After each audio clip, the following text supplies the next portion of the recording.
नमस्कार, FM news के विशेष programme हाँ जी विधायक जी में आपका स्वागत है। ये एक ऐसा प्रोग्राम है जिसमें हम मौजूदा विधायक के पास पहुंचते हैं, उनसे सवाल करते हैं और सवाल होते हैं मुद्दों से मसाले तक। और आज हमारी गिरफ्त में है राजधानी लखनऊ में मध्य विधानसभा क्षेत्र से विधायक रविदास मेहरोत्रा जी, जिनके बारे में कहा जाता है सबकी आस रविदास, और जीत भी जाते हैं। इस बार भी जीत गए, विधायक हो गए, कई बार मंत्री रहे, कई बार विधायक रहे, लखनऊ विश्वविद्यालय के छात्र रहे। और यह भी कहा जाता है कि शुरुआत इन्होंने उस स्ट्रीम से की आज जिसके विपरीत हैं ये। अखिल भारतीय विद्यार्थी परिषद से इनका ताल्लुक रहा, भारतीय जनता पार्टी से भी प्रत्यक्ष अप्रत्यक्ष ताल्लुक रहा, लेकिन जन नेता है, जमीन से जुड़े माने जाते हैं। हम भी लगातार देखते हैं, उन्हीं से आज बात करेंगे। रविदास जी, पहला हमारा सवाल जो कि दर्शकों के लिए आप बताना चाहें, हम कितना भी जान लें उतना नहीं जान पाएंगे। रविदास मेहरोत्रा का बचपन और बचपन से विधायक तक का जो सफर है, पहली बार जब आप विधायक बने, उसके बारे में कुछ बताना चाहें, क्योंकि सबकी एक कहानी होती है और जनता जानना चाहती है। रविदास जी, 1975 में मैं जय नारायण महाविद्यालय छात्र संघ का उपाध्यक्ष था। उसके बाद पूरे देश में छात्र युवा आंदोलन चला और लोक नायक जयप्रकाश नारायण जी की अगुवाई में पूरे देश में छात्र युवा आंदोलन में मैं शामिल हो गया और उसमें संपूर्ण क्रांति का आंदोलन था। और उसी आंदोलन के दौरान 25/26 जून 75 की अर्धरात्रि में देश में आपातकाल लगा दिया गया। मैं आपातकाल में गिरफ्तार हुआ और 20 महीने लगातार जेल के अंदर बंद रहा। आपातकाल लोकतंत्र की बहाली का आंदोलन था। आपातकाल के बाद देश में चुनाव हुए और उस समय तत्कालीन प्रधानमंत्री इंदिरा गांधी भी चुनाव रायबरेली से हार गई और 9 राज्यों में कांग्रेस पार्टी का खाता भी नहीं खुला। उत्तर प्रदेश में उस समय सब सीटें जनता पार्टी जीत गई। उसके बाद मैं लखनऊ यूनिवर्सिटी छात्र संघ का महामंत्री हुआ, क्योंकि मेरी उम्र उसमें 20-21 वर्ष की थी जी। उसके बाद मैं लगातार छात्र युवा आंदोलन करता रहा और प्रदेश में कई बड़े छात्र युवा आंदोलनों की अगुवाई करने का काम किया। शिक्षा में परिवर्तन करने की मांग को लेके, नौजवानों को रोजगार दिलाने की मांग को लेकर के और जनता की समस्याओं को लेकर के भी लगातार संघर्ष किया। और संघर्ष करते हुए 251 बार मैं जेल गया। 251 बार जेल जी। और कोई भी मुकदमा अपराध का नहीं, सारे मुकदमे धरना, प्रदर्शन, आंदोलन, सत्याग्रह के थे। ये तो रिकॉर्ड है। और ये भारत का भी दुनिया का भी जन आंदोलनों में, जन संघर्षों में जेल जाने का विश्व रिकॉर्ड है। सुन लो भैया दर्शकों, जन आंदोलनों में जेल जाने का विश्व रिकॉर्ड रविदास जी के आगे प्लीज। उसके बाद 89 में जनता दल ने मुझको टिकट दिया और तत्कालीन जो प्रदेश सरकार की उस समय गृह मंत्री थी, मैंने उनको चुनाव हराया और 89 में, यानी कि आज से 37 साल पहले मैं विधायक हुआ। आदरणीय मुलायम साहब जी प्रदेश के मुख्यमंत्री हुए और उसके बाद से भी लगातार समाजवादी पार्टी में रह करके जनता के समस्याओं और मुद्दों को लेकर के लगातार संघर्ष करने का काम बहुत बढ़िया रविदास जी, आपने बहुत अच्छा बताया और लोग इससे कनेक्ट होंगे। लेकिन हम तो रिपोर्टर हैं, पूछेंगे ही, हमें पूछेंगे कि वो जो विचार जहां से शुरू हुई राजनीति परिवार की अखिल भारतीय विद्यार्थी परिषद वाली स्ट्रीम और फिर मुलायम सिंह यादव के सबसे करीबी नेता रविदास मेहरोत्रा, ये जो परिवर्तन था, यू टर्न जो था, इतना बड़ा परिवर्तन था, ये कैसे हो गया? क्या वजह थी कि वो रास नहीं आया, वो रास आ गया? लोक नायक जयप्रकाश नारायण जी की अगुवाई में आंदोलन हुआ था और वो जो है समाजवादी विचारों के थे, उनके साथ शुरुआत हुई और उन्होंने जनता पार्टी बनाई।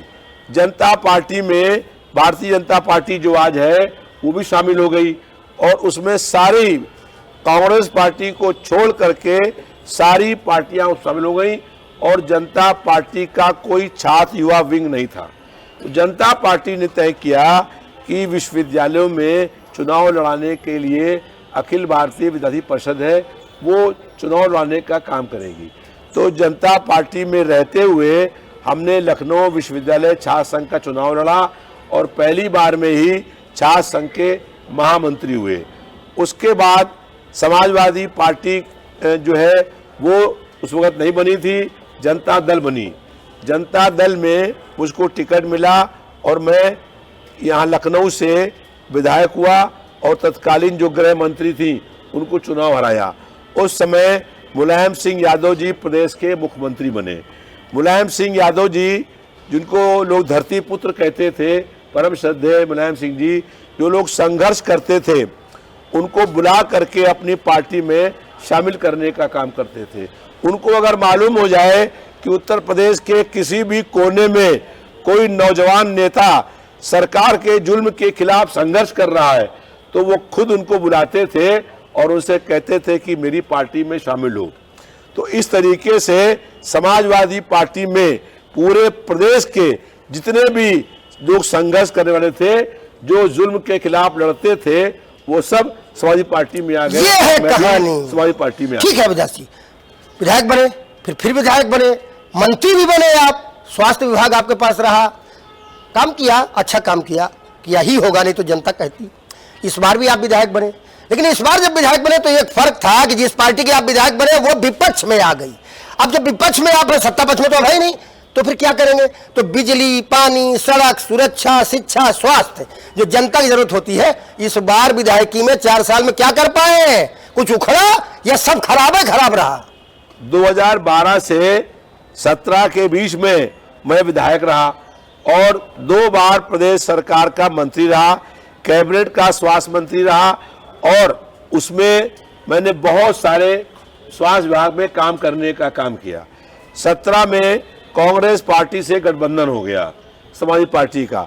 गठबंधन के बाद भी कांग्रेस पार्टी ने मेरे खिलाफ प्रत्याशी खड़ा कर दिया, जबकि 17 में मैं सिटिंग विधायक था, प्रदेश सरकार का कैबिनेट मंत्री था। उसके बाद गठबंधन के बाद कांग्रेस ने मेरे खिलाफ एक कैंडिडेट खड़ा कर दिया और उसका उद्देश्य था कि भारतीय जनता पार्टी कैसे जीत जाए। कांग्रेस भाजपा को हटाने का काम कर रही थी और इसलिए मैं थोड़े वोटों से चुनाव हार गया।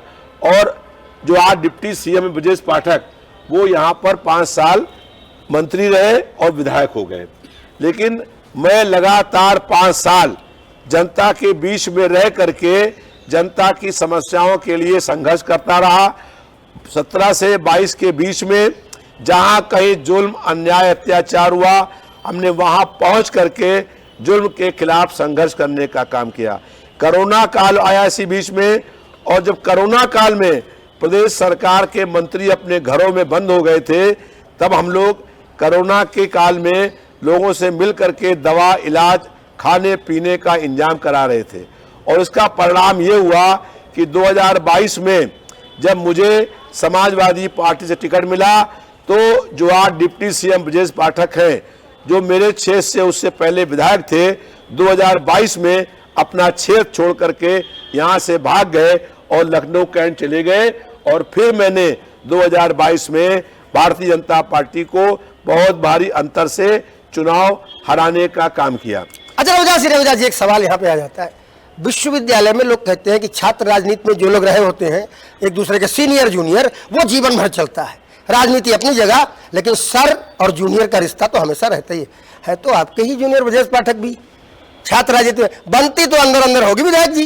देखिए, छात्र राजनीति में जो आप बात कह रहे हैं सही है। हमेशा जो विश्वविद्यालय में सीनियर नेता रहते हैं, महामंत्री या अध्यक्ष रहते हैं, उनका जूनियर नेता सम्मान करने का काम करते हैं। लेकिन 2017 में जब मैं कैबिनेट मिनिस्टर था, इस क्षेत्र का विधायक था, तो ब्रजेश पाठक मेरे खिलाफ चुनाव लड़ने आ गए, जबकि वो उससे मेरे बहुत बाद में विश्वविद्यालय के छात्र संघ के पदाधिकारी हुए थे। लेकिन उन्होंने सम्मान नहीं किया, क्योंकि वो किसी अपने नेता का सम्मान करना नहीं जानते थे। वो चुनाव लड़े और चुनाव लड़ा करके उन्होंने कांग्रेस पार्टी के जो प्रत्याशी थे उसका खड़ा होने के कारण से वो चुनाव जीत गए। लेकिन जब 2022 में चुनाव आया तो पूरा जनता से किसी से पूछ लीजिए आप, वो कह सकती है कि चुनाव में हार की डर से डिप्टी सीएम ब्रजेश पाठक जो आज हैं वो लखनऊ मत छोड़ के कैंट क्षेत्र में चले गए। और हम लोग सरकार बना रहे थे 22 में, लेकिन सरकार बन नहीं पाई। लेकिन सरकार ना बनने के बाद भी जनता की समस्याओं को लेकर के हम लोगों ने संघर्ष करने का काम किया। 17 से 22 तक जब भाजपा के विधायक ब्रजेश पाठक मत क्षेत्र में मंत्री भी रहे, लेकिन कोई भी विकास का काम नहीं किया। सब सड़कें टूटी हुई थी। जब 22 में मैं विधायक बना तो क्षेत्र का बहुत बुरा हाल था, क्योंकि जब क्षेत्र का विधायक मंत्री बनने के बाद भी क्षेत्र में कोई विकास का काम नहीं कराए तो क्षेत्र का हाल बुरा हो जाता है।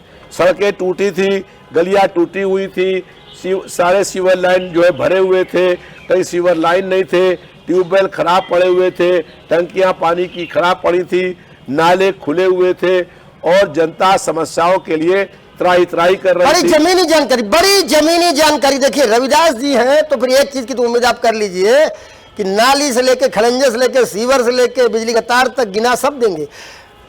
आपने 22 में विधायक बनने के बाद विपक्ष में थे, बहुत तो उम्मीद हम कर भी नहीं सकते, लेकिन क्या आपने उन चीजों में कुछ बदलाव करने की स्थिति पैदा की विधायक के रूप में, या विपक्ष में होने का खामियाजा होता? विधायक बनने के बाद मुझे प्रदेश सरकार ने विधायक निधि के अलावा 1 रुपया भी किसी विकास कराने के लिए मुझको नहीं दिया है।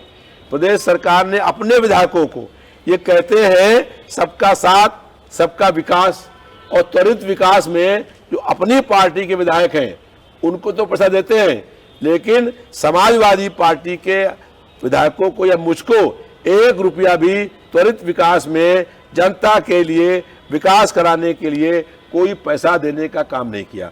मैंने अपने विधायक कोटे से जो काम हुआ है अभी तक जो है वो 18 करोड़ रुपए का काम मैंने अपने विधायक कोटे से करवाने का काम किया है।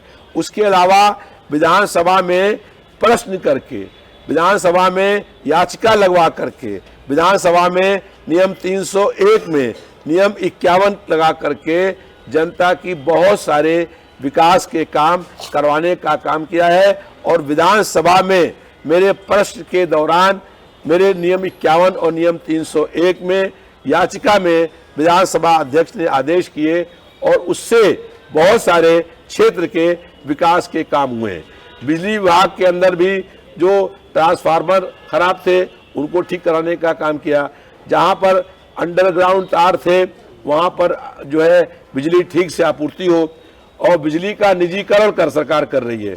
हम लोगों ने इसका विरोध करने का काम ठीक है, लेकिन उस पे आएंगे भैया जी, उस पे आएंगे हम। लेकिन एक महत्वपूर्ण जानकारी हमको जो मिली है, हमारे असाइनमेंट में भेजी है, और हमारे ये जो वीडियो जर्नलिस्ट है राहुल विश्वकर्मा, ये सब भी आपसे जुड़े हुए हैं।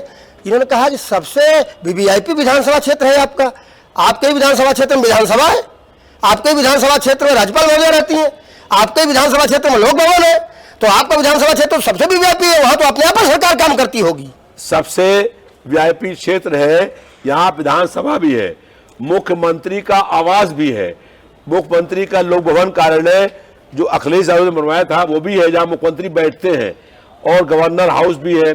लेकिन यहाँ तो विकास का काम होता है। मैंने विधानसभा के अंदर कहा कि मेरे विधानसभा में 2 तरह की स्थितियां हैं। हाँ। एक तरफ तो विधानसभा के चारों ओर माल एवेन्यू, यहाँ पर कालिदास मार्ग है, जहाँ कालिदास मार्ग का सारी रोड बंद रहती है, वहाँ किसी जनता के आदमी को जाने की अनुमति भी नहीं है, क्योंकि वहाँ मुख्यमंत्री का आवास है। वहाँ तो रोड टूट ही नहीं पाती है, तब भी बनती है। ऐसे माल एवेन्यू है, ऐसे ही जो है व्यापी इलाके हैं। लेकिन जो झुग्गी झोपड़ी है, जो गरीब की मलिन बस्तियां हैं, जो उपेक्षित मोहल्ले हैं, वहाँ सरकार कोई काम नहीं कराती है। मुख्यमंत्री आवास और पार्क रोड कॉलोनी जो है विधायक निवास, उसके बीच में नाला बहता है, वहाँ नाले पर सरकार ने कोई काम नहीं कराया। और जो मुख्यमंत्री आवास के पास, चौराहे के पास, मेरा आपका कहना है कि एक ही क्षेत्र में 2 प्रकार का उत्तर प्रदेश देख सकते हैं। हाँ, यहाँ 2 प्रकार का लखनऊ शहर है, मध्य क्षेत्र, जहाँ पर वीआईपी लोग रहते हैं, वहाँ सड़क में खरोच भी आती है, सड़क बन जाती है। लेकिन जो उपेक्षित मोहल्ले हैं, जहाँ आबादी है, जहाँ दलित रहते हैं, पिछड़े वर्ग के लोग रहते हैं, मुस्लिम रहते हैं, सिख रहते हैं, जैन रहते हैं, उन लोगों के घरों के पास रोड है वो टूटी पड़ी हुई ठीक है विधायक जी, अब एक सवाल निकल आया इससे। स्थितियां जो भी है आप ही ने बताई, और जनता ही जनार्दन है, सब कुछ जनता के लिए ही राजनीति में है और जनता के माध्यम से ही है। अब हम आपसे पूछ लेते हैं, अगर इतनी दुरूह स्थितियां रहीं और ऐसी स्थिति सामने रही कि 2 ही उत्तर प्रदेश आपके क्षेत्र में दिख गए, तो आपकी पार्टी अगली बार भी आपको टिकट क्यों दे? अच्छा मान लीजिए पार्टी दे भी दे विधायक जी, सवाल में और जोड़ लीजिए, तो जनता आपको जिताए क्यों अगली बार? देखिए, जनता को ये बात मालूम है कि हम हर समय जनता के बीच में रहते हैं, जनता की समस्याओं को लेकर संघर्ष करते हैं। अब सबसे बड़ी बात यह है कि लोकसभा का चुनाव हुआ था, और लोकसभा के चुनाव में उसमें तो हार गए आप। इंडिया गठबंधन ने टिकट दिया था। हाँ, उसमें तो हार गए आप। उसमें मैं अपनी विधानसभा से, लखनऊ मध्य क्षेत्र से, मैंने राजनाथ सिंह को 12,000 वोट से हराने का काम किया। जो रक्षा मंत्री थे, प्रदेश के मुख्यमंत्री रहे थे, देश के गृह मंत्री रहे थे, और वो भारतीय जनता पार्टी के 6 साल राष्ट्रीय अध्यक्ष रहे थे, मैंने उनको भी अपने मध्य क्षेत्र में हराने का काम किया। जबकि मैंने यहाँ बहुत कम दौरा किया था और बहुत कम यहाँ घूमे थे, और क्षेत्रों में हम घूम रहे थे। यहाँ पर भारतीय जनता पार्टी के राजनाथ सिंह ने वोट चोरी करके चुनाव जीते हैं। वोट चोरी करके चुनाव? मेरी आपके माध्यम से बड़ा आरोप है रविदास जी, बड़ा आरोप है। मेरा ये चुनौती है कि मैं विधायक पद से तत्काल इस्तीफा दे दूंगा, और राजनाथ सिंह रक्षा मंत्री रहे और बैलेट से चुनाव करा ले। अगर उनको मैंने 1 लाख से कम वोट से हराया तो राजनीति से संन्यास ले लूंगा। अगर वो रक्षा मंत्री के पद पर रहे और पूरी भारतीय जनता पार्टी चुनाव उनको लड़ाए, और मैं विधायक पद से इस्तीफा दे दूंगा और चुनाव करा ले बैलेट पेपर से, तो मालूम पड़ जाएगा कि कितने लाख बैलेट पेपर से, क्योंकि ईवीएम मशीन से जीते, ईवीएम से वो जीते हैं, उसी में वोट चोरी करते हैं।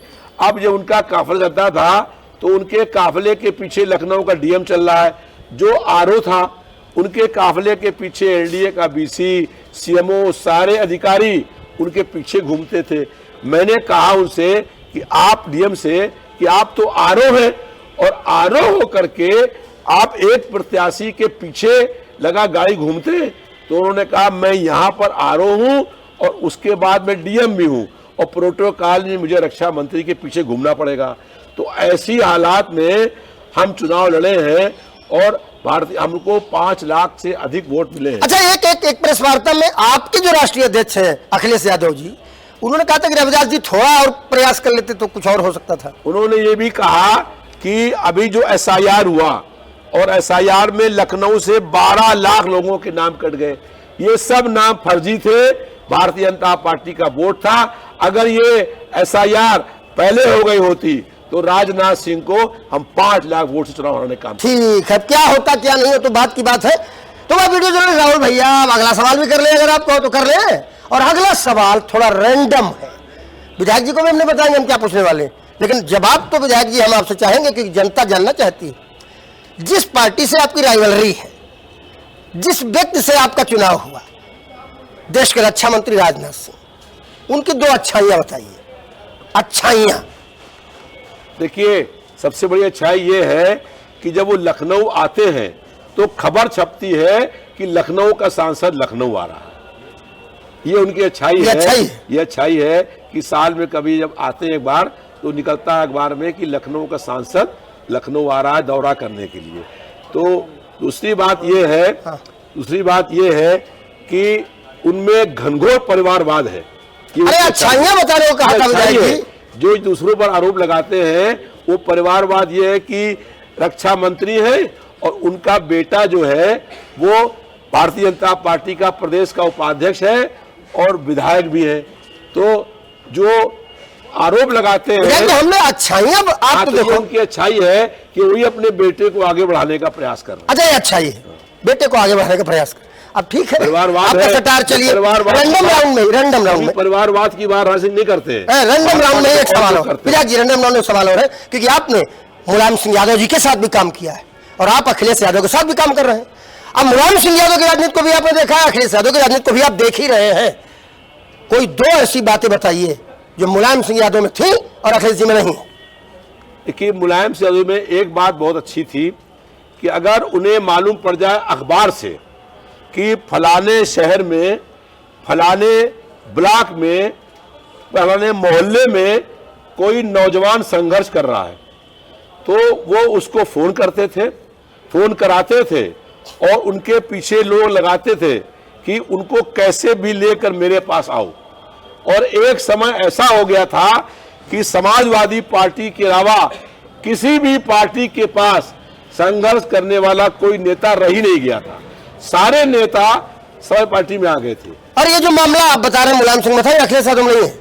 अब मुझको जो है, मैं समाज पार्टी में आया तो मुझको एक बहुत बड़े मौलाना थे, आज नहीं है दुनिया में, उनसे कहा कि उनको लेके मेरे पास आओ। तो उन्होंने कहा कै बजे लेकर के आए? तो उन्होंने कहा रात में 11 बजे लेकर के आओ। और 11 बजे रात में उन्होंने मुझसे कहा कि ये बताओ कि तुम चाहते हो संघर्ष करना? हमने जी हम चाहते हैं। तो बताओ और किसी पार्टी में जो लोग संघर्ष करते हैं उनको टिकट मिलता है? हमने कहा नहीं मिलता। तो उन्होंने कहा केवल समाजवादी पार्टी है कि जिनको संघर्ष करने वालों को टिकट देती है। तो क्या ये अखिलेश यादव नहीं है? अखिलेश यादव जी में है, लेकिन खोज करके नेताओं को निकालने का काम जो मुलायम सिंह करते थे, अभी उस काम को और जो है। ठीक है, रविदास जी विधायक है, मैं अपने ढंग से ही जवाब देंगे, लेकिन अब आखिरी सवाल पे आ जाते हैं। और आखिरी सवाल थोड़ा संक्षेप में देना है, लेकिन उससे पहले, आखिरी सवाल से पहले एक टुकड़ा जरा सा अगर अनुमति हो, हम भी तो आपके जूनियर ही हैं, तो और पूछ लें। हर आदमी में होते हैं 10-20 आदमी, जिसको भी देखना हो कई बार देखना। कुछ तो अच्छाई उप मुख्यमंत्री ब्रजेश पाठक जी में भी होगी। अरे जूनियर है आपके, एक बता दो अच्छाई उनकी। अब देखिए, अच्छाई ये है कि 2022 में जब उनको मालूम पड़ गया लखनऊ मध्य में हार जाएंगे, तो उन्होंने बहुत होशियारी का काम किया कि वो लखनऊ मध्य क्षेत्र से लखनऊ कैंट क्षेत्र में चले गए और वहां से विधायक हो गए। ये अच्छा ही, विधायक हम भी हो गए मध्य क्षेत्र से और विधायक कैंट से वो भी हो गए। मतलब ये उन्होंने अच्छा किया कि जूनियर सीनियर दोनों विधायक हो गए। चलिए, moral of the politics, Ravidas ji बात खत्म करने से पहले हम जानना चाहेंगे, पूरे जीवन आपने राजनीति की है और राजनीति की पाठशाला जिन नेताओं को हम कह सकते हैं, उसमें से एक नाम हम बोलते हैं ना, सबकी आस रविदास। हमें कोई संकोच नहीं बात कहने में कि आप विशुद्ध रूप से जननेता हैं। तो आपकी नजर में मॉरल ऑफ द पॉलिटिक्स क्या है? क्योंकि राजनीति रोज बदल रही है, रंग बदल रही है, ढंग बदल रही है और राजनेता भी बदल रहे हैं, न जाने क्या क्या। तो आपकी नजर में एक राजनेता में क्या होना चाहिए जो जरूरी है? देखिए, जनता के मुद्दों को लेकर के नेता को संघर्ष करना चाहिए। कहीं पर कहीं जुल्म और अन्याय हो तो वहां पर तुरंत पहुंच करके जुल्म के खिलाफ लड़ना चाहिए। अगर हमारे क्षेत्र में या हमारे शहर में कहीं पर भी अगर आया बुलडोजर, तो मैंने वहां पहुंच करके बुलडोजर को रोकने का काम। मजार पे आया हो तो वहां पर भी कहा, खुलेआम ऐलान करके, कि बुलडोजरों को एक भी ईंट गिराने से पहले मेरे सीने के ऊपर से गुजरना होगा। उसके पहले कोई बुलडोजर किसी गरीब का मकान नहीं गिरता, कोई मजार नहीं गिरा पाएगा। और कोई भी जुल्म और जाति करने के लिए अगर होगी तो हम लोग सामने खड़े होंगे, चाहे सरकार हमें गिरफ्तार करे, चाहे लाठी चार्ज करे, जनता करे। जनता की आवाज पर जनता के पास पहुंचना होगा। यही मामला। जनता अगर परेशान है, चाहे पीने के पानी के लिए, अब बरसात आती है तो गर्मी में नाले साफ नहीं होते और नाले साफ करने के नाम पर जनता का पैसा लूटने का काम होता है। और जब बरसात आती है तो 1 लाख घरों में नालों का पानी भरता है। हम लोग ये कहते हैं कि नालों को ढको और नाले को ढक करके इस पर रोड बनाओ, और दोनों ओर जो फुटपाथ दुकानदार, आपकी नजर में पॉलिटिक्स मतलब जनता के लिए लड़ना, जो गरीब है उसको भी जीने का अधिकार है। बहुत बढ़िया। जो झोपड़ी में रहता है उसको भी जीने का अधिकार है, जो रहता है नाले किनारे उसको भी जीने का अधिकार है। उसका ये शौक नहीं है झोपड़ी में रहना, उसकी मजबूरी है। और अगर कोई मजबूरी में झोपड़ी में रहता है तो अगर सरकार उसको उजाड़ने पहुंचेगी तो हम लोग उसका विरोध करने का काम करेंगे और किसी भी गरीब की झोपड़ी टूटने नहीं देंगे, चाहे कुछ भी करना पड़ जाए। रविदास मेहरोत्रा राजधानी लखनऊ के मध्य विधानसभा क्षेत्र से विधायक है। हमने उनसे अपने सवाल अपने अंदाज में पूछे, उन्होंने भी अपने अंदाज में हर सवाल का जवाब दिया। क्या बताया और क्या छुपा गए ये भी आपने सुना, लेकिन हर सवाल पर बोले जरूर। एक समस्या अब है। लोकतंत्र में जनता जनार्दन है। विधायक जी कुछ कुछ कहना चाहते हैं? जनता बहुत परेशान है। चारों तरफ जो है, जो गैस की दुकानें हैं वहां लाइन लगी हुई है और लगातार मारपीट हो रही है। जो लोग लाइन में लगे हुए हैं वो लोग मारपीट कर रहे हैं। कहीं पर भी सरकार वो गैस सिलेंडर उपलब्ध नहीं करा पा रही है। पहले नोटबंदी हुई तब लाइन लगा दी, लोगों की लंबी लंबी लाइन लग गई और लाइन लगी इतनी लंबी कि उसी लाइन में हमारी बहन के एक बच्चा भी हो गया। कुछ सोल्यूशन की डिमांड कर लीजिए सरकार से। नाम खजांची है। कुछ सोल्यूशन की डिमांड कर लीजिए उसके बाद सरकार से। ऑक्सीजन गैस नहीं मिली, ऑक्सीजन, तब लाइन लग गई। फिर कोरोना में इंसुलिन लगाने में लाइन लग गई।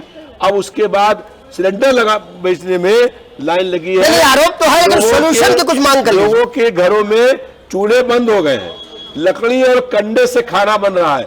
अब लकड़ी और कंडे भी नहीं मिल रहे हैं और सरकार जो है गैस सिलेंडर उपलब्ध नहीं करा रही है। तो सरकार को ये चाहिए, जो कल तक कहते थे ईरान और इजराइल में युद्ध हो रहा है और गैस सिलेंडर बंद हो गया उत्तर प्रदेश के अंदर, तो ये साबित हो गया कि मुस्लिम देशों की जो है उससे यहाँ पर जनता को गैस सिलेंडर। ठीक है, आपने अपनी बात विधायक जी कह ली और बहुत अच्छा लगा हमें। देखिए होशियार है, नेता है, जानकार है, नेता है। उन्होंने वो भी कह लिया जो शायद हमने नहीं पूछा था। और एक बात और बता दें जी, यहाँ पर करोड़ों हिंदुओं के संक्षेप में शो पूरा है विधायक जी। आस्था के केंद्र है शंकराचार्य जी, वो उनके साथ उनका अपमान करने का काम किया और यहाँ पर पूरे देश भर के, पूरे प्रदेश के सारे साधु, सन्यासी, ऋषि, मुनि, महात्मा सब लोग यहाँ लखनऊ में आ गए ये कहने के लिए कि गाय को राष्ट्रमाता बनाएं। और प्रदेश आप क्या करोगे अगर आपकी पार्टी सत्ता में आती है? तो आप गाय को राष्ट्रमाता घोषित करोगे? बिल्कुल, हमारी पार्टी आपके राष्ट्रीय अध्यक्ष ने कहा है, क्या कहा है, करेंगे। हाँ, जब जवाब दे दीजिए, आप राष्ट्रमाता घोषित करेंगे तो गाय को राष्ट्रमाता घोषित किया ठीक है। जाएगा। इसी बात के साथ हम इस शो को पूरा करते हैं और पक्का जानिए, यकीन मानिए कि इसी प्रकार से हम जैसे रविदास जी को आज घेरे थे फिर किसी और को घेरेंगे, सवाल करेंगे, पूछेंगे कि बताओ भैया मॉरल ऑफ पॉलिटिक्स क्या है, बताओ भैया तुमने उखाड़ा क्या है, और बताओ भैया कि आप पक्ष में हो या विपक्ष में, आपकी नजर में जनता के लिए होना क्या चाहिए, जो कर पाए आप या जो नहीं कर पाए आप। नमस्कार।